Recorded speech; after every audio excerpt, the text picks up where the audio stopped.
السلام علیکم، welcome again to my YouTube channel. کیسے ہیں آپ سب لوگ؟ آج کی ویڈیو میں آپ کے ساتھ حضرت سلمان فارسی علیہ السلام کا واقعہ شیئر کروں گی، جو کہ میں نے مدینہ میں پروفٹ ماسک بلڈنگ ایگزیبیشن میں سنا تھا۔ It's a worth going place, آپ جب بھی مدینہ جائیں ضرور اس کو وزٹ کریں۔ اب ویڈیو سٹارٹ کرتے ہیں۔ فرزند تھے، نیز خود بادشاہ اور ان کے والد بھی بادشاہ تھے، جنہوں نے تاریخ کی سب سے عظیم الشان مملکت کی بنیاد رکھی اور اسے حق، انصاف اور سلامتی جیسے انسانی اصولوں پر قائم کیا۔ اللہ عز و جل نے جو عجیب چیزیں حضرت سلیمان علیہ السلام کے قابو میں دی تھیں، ان میں سے ایک ہوا بھی تھی۔ حضرت سلیمان علیہ السلام ہوا کو حکم دیتے تو وہ انہیں ان کی خواہش کے مطابق اٹھا لے جاتی۔ اس طرح حضرت سلیمان علیہ السلام ذرا سے وقت میں دور دراز کے ملکوں کا سفر کراتے۔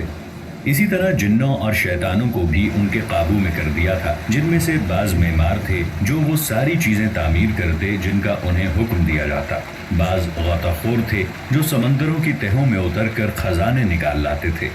اسی طرح ان کے لیے پرندے، جنگلی جانور اور چیونٹیاں بھی مسخر کر دی گئی تھیں۔ وہ سب سلیمان علیہ السلام کے مددگار تھے ان کی سلطنت میں بھلائی، خوشحالی اور ترقی کے حصول میں، تاکہ وہ سب پرسکون اور اچھی زندگی بسر کر سکیں۔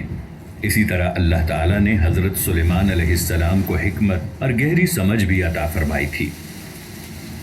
اللہ تعالیٰ نے حضرت سلیمان علیہ السلام کو پرندوں اور جانوروں کی بولیاں سکھائی تھیں۔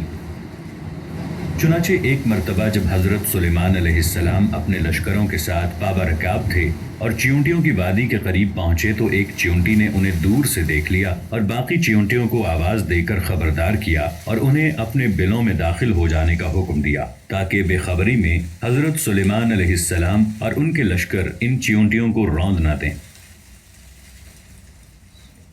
حضرت سلیمان علیہ السلام نے جب چیونٹیوں کی بات سنی اور سمجھ لی تو وہ مسکرا اٹھے۔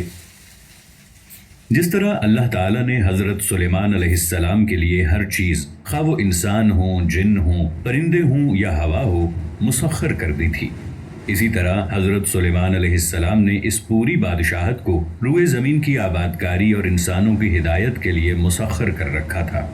حضرت سلیمان علیہ السلام حق کے معاملات میں مضبوط اور طاقتور بادشاہ اور ایسے نبی تھے جو زمین پر اللہ تعالیٰ کی مرضی کو پورا کرنے میں اور انسانوں کے زمین پر بہتر خلافت میں لگے رہتے تھے۔ حضرت سلیمان علیہ السلام کی سلطنت اور مملکت بہت وسیع تھی، چنانچہ وہ زمین کے راستوں پر ایک جگہ سے دوسری جگہ آتے جاتے، اپنے عظیم مقاصد کو پورا کرنے، اللہ تعالیٰ کی بندگی کی بنیاد پر انسانیت کے اتحاد کے لیے اور اختلاف، فساد، بگاڑ اور کشمکش کو ختم کرنے کی خاطر۔ نیز انہوں نے اپنی حکمرانی اور بادشاہت اور حکمت و نبوت کے ذریعے انہیں عطا کردہ ساری نعمتوں کو بہترین صورت اور بلند ترین مقصد کے ساتھ حق کی اشاعت اور مخلوق کی نفع رسانی میں لگا دیا۔ چنانچہ وہ اپنے ہدہد کو ایک پیغام کے ساتھ ملکہ سبا کے پاس روانہ کرتے ہیں، اسے یعنی ملکہ سبا کو اللہ تعالیٰ کی بندگی کی دعوت دینے کی خاطر۔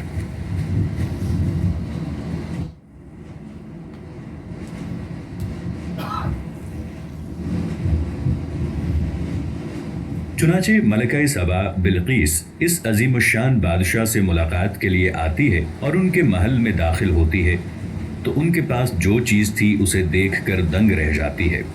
اس کا اپنا عرش جسے وہ مملکت میں چھوڑ آئی تھی، وہ دیکھتی ہے کہ گویا وہی حضرت سلیمان علیہ السلام کے پاس موجود ہے، اور حضرت سلیمان علیہ السلام جب اس سے اللہ تعالیٰ کے بارے میں گفتگو کرتے ہیں اور یہ کہ وہی معبود برحق ہے، تو بلقیس حضرت سلیمان علیہ السلام کے ساتھ اللہ رب العالمین کی اطاعت میں داخل ہو جاتی ہے اور اللہ تعالیٰ کا بے پایاں شکر ادا فرمایا ان نعمتوں پر جن کے بارے میں حضرت سلیمان علیہ السلام جانتے تھے کہ انہیں انسانیت کی خدمت، روئے زمین کی آبادکاری، امن و سلامتی کے حصول اور اللہ رب العزت کی فرما برداری کی خاطر کیسے استعمال کیا جانا چاہیے۔